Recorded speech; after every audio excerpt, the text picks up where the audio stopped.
Halo semuanya, perkenalkan nama Gali Salita dari D4 Teknik Infrastruktur Sipil dan Perancangan Arsitektur, kelas gedung 1 dengan NIM 039. Di sini saya akan menjelaskan tentang cara membuat konstruksi 2 dimensi portal dengan menggunakan SAP 2000. Nah, sebelum itu, apa sih yang dimaksud dengan aplikasi SAP? Aplikasi SAP adalah suatu program yang dirancang untuk menghitung suatu konstruksi. Langsung saja kita mulai bagaimana cara membuat portal 2 dimensi menggunakan SAP 2000. Yang pertama, kita harus membuka aplikasi SAP 2000. SAP 2000 ini ada beberapa versi. Nah, di sini saya menggunakan versi 21.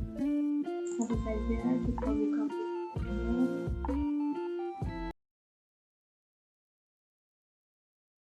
Nah, teman-teman, sambil menunggu aplikasi SAP 2000-nya terbuka, di sini saya akan menunjukkan soal yang saya dapatkan. Di sini ada gambar portal 2 dimensi dengan pembebanan seperti ini, yaitu ada beban merata dan juga ada beban terpusat. Beban merata yang pertama itu adalah berbentuk persegi panjang dengan nilai Q1-nya 20 kN per meter, dan beban yang kedua, beban merata kedua itu berbentuk segitiga dengan nilai Q2-nya 8,3 kN per meter.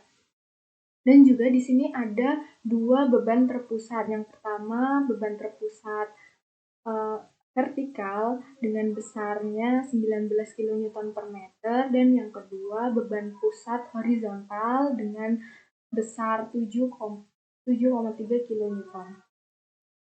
Setelah aplikasinya terbuka, kita bisa langsung pilih file, lalu kita pilih new model. Nah, sebelum kita memilih template-nya, kita atur dulu satuan. Karena tadi di dalam soal saya mendapatkan satuan kN/meter, maka di sini kita pilih satuan kN/C. Setelah itu kita bisa pilih template-nya. Di sini ada beberapa template karena kita membuat portal 2 dimensi, maka kita pilih grid only. Lalu kita pilih OK. Nah, akan muncul dua layer, di mana layer yang pertama itu adalah layer 2 dimensi, dan layer yang kedua adalah layer 3 dimensi. Karena di sini yang kita butuhkan hanya 2 dimensi, maka layer 3 dimensinya bisa kita close. Oh ya, di sini saya menggunakan sumbu X dan Z. Maka kita pilih saja sumbu XZ-nya. Setelah kita pilih sumbu XZ, kita bisa edit jarak vertikalnya dan juga jarak horizontal sesuai dengan gambar yang ada di dalam soal. Dengan klik kanan, lalu kita pilih edit grid data, kita pilih modify. Nah, akan muncul tabel seperti ini. Sebelum kita isikan angka-angka yang ada dalam soal ke dalam tabel di sini, kita pilih dulu display grid as-nya. Kita pilih spacing. Nah, apa sih bedanya antara ordinat dan spacing? Nah, bedanya apabila kita pilih spacing, maka nilai yang 0 adalah di titik D. Apabila kita pilih ordinat, maka nanti yang 0 adalah di tabel pertama, yaitu A. Karena kita pilih spacing, lalu kita bisa memasukkan data-data sesuai dengan soalnya. Kita lihat dulu soalnya. Nah, teman-teman, di sini saya menggambar dengan skala 1:100, maka kita bisa memasukkan jarak horizontalnya adalah 1, 1,9, 2, dan 1. Jadi kita masukkan 1, 1,9, 2,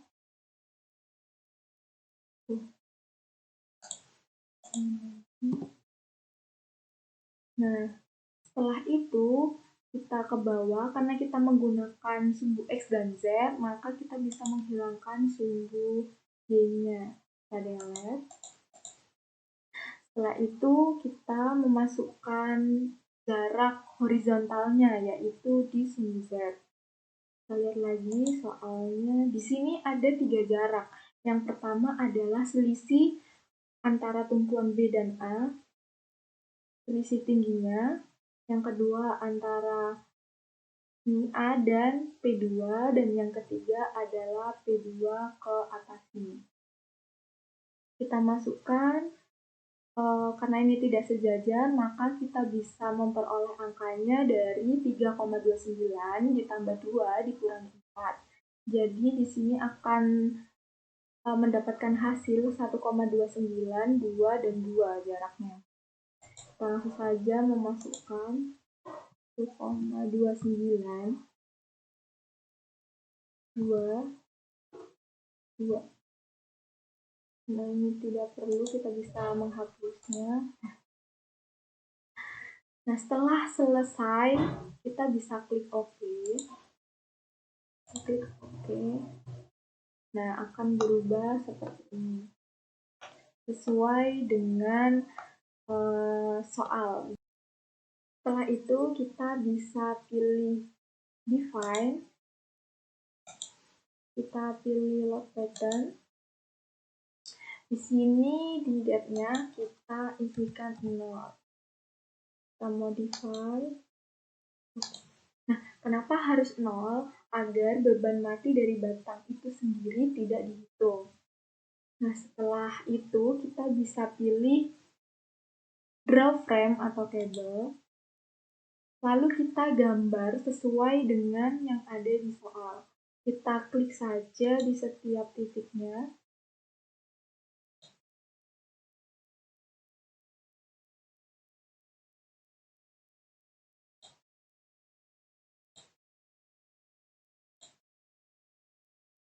Nah, kenapa harus kliknya di setiap titik? Karena di titik-titik ini kita nanti akan ada pembebanannya.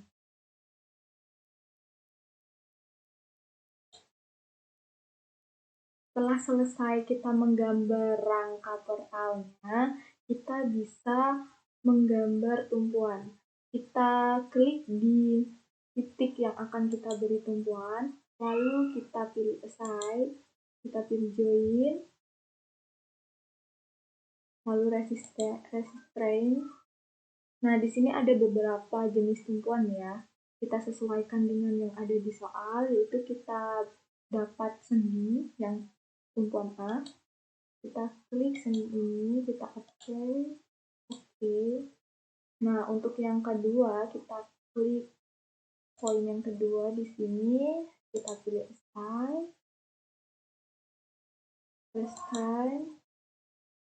Untuk tumpuan yang kedua adalah tumpuan roll. Maka kita pilih roll, apply, lalu kita oke. Nah, di sini untuk tumpuannya sudah selesai. Lalu step berikutnya kita bisa menggambar pembebanannya. Untuk pembebanannya, yang pertama kita bisa klik batangnya. Setelah itu kita pergi ke assign, kita klik assign. Lalu kita klik framework-nya, kita pilih distribute. Oke, di sini karena beban yang pertama adalah beban merata ke tepi dengan IC-nya adalah 20, maka kita ganti di sini adalah 20 kN meter. Lalu kita apply, oke. Nah, setelah itu kita akan membuat pembebanan yang kedua. Dengan cara yang sama, kita klik batang. Karena yang kedua ini adalah beban segitiga, maka nanti di sini akan bernilai 0 dan di sini adalah dengan nilai 8,3. Lalu kita pilih assign, seperti tadi, kita pilih framework, lalu distribute. Sebelum itu kita bisa reset ya teman-teman. Kita reset terlebih dahulu, lalu kita pilih absolute-nya.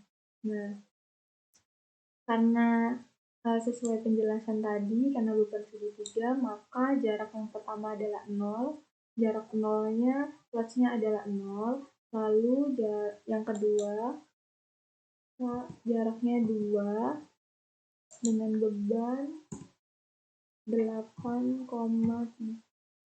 sesuai dengan soalnya 8,3 kN per meter. Setelah itu kita bisa apply. Oke, nah setelah selesai, lalu step selanjutnya adalah kita membuat beban terpusat.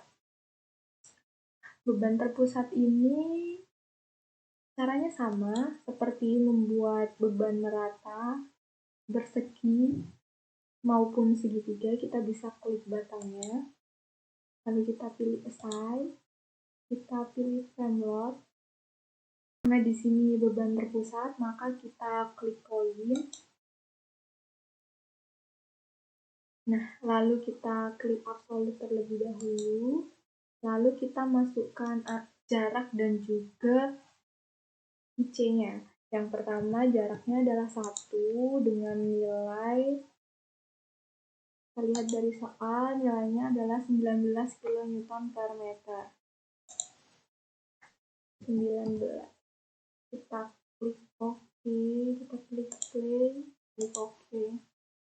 Nah, karena sudah, lalu step selanjutnya adalah pembebanan untuk yang horizontal, beban terpusat dengan arah horizontal. Sama, kita pilih batangnya, lalu kita assign, kita pilih frame load, lalu point, lalu kita reset dulu ya teman-teman, reset ke absolute, kita masukkan angkanya 0 dan juga ini adalah, kita lihat terlebih dahulu soalnya 7,3, maka kita isikan 7,3. Nah, jangan lupa ya teman-teman, karena bebannya adalah horizontal, maka kita ganti ini adalah X. Nah, kenapa di sini jaraknya 0? Karena pada saat kita menggambar tadi, kita menggambar dari bawah ke atas. Maka dari itu, di sini adalah titik pertama pada batang ini yang kita gambar, maka jaraknya adalah 0. Setelah itu kita bisa OK. Nah, akan muncul seperti ini. Untuk pembebanan merata, kenapa hilang? Sebenarnya tidak hilang, tapi kita bisa munculkan kembali di display. Kita stop elemen load, kita klik yes, kita klik OK. Nah, akan muncul seperti ini. Step selanjutnya kita bisa klik analyze, lalu kita set analyze option, kita pilih exit plan, lalu kita OK. Lalu kita bisa klik analyze lagi, kita pilih run analyze. Nah, lalu kita pilih model.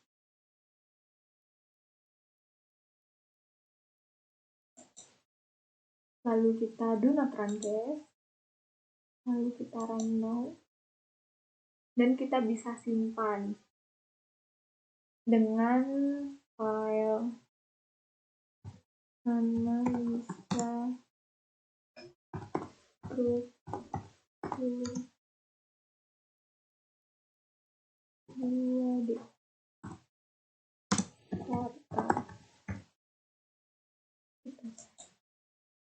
Setelah selesai di save, kita bisa mengetahui nilai RAV, RBV, bidang D, bidang M, dan juga bidang N dengan cara mengeklik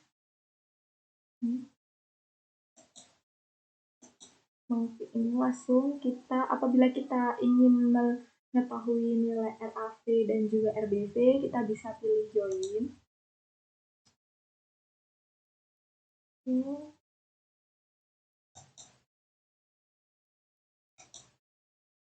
Nah, kita pilih oke, maka di sini akan diketahui nilai RAV, RBV, dan juga RAH.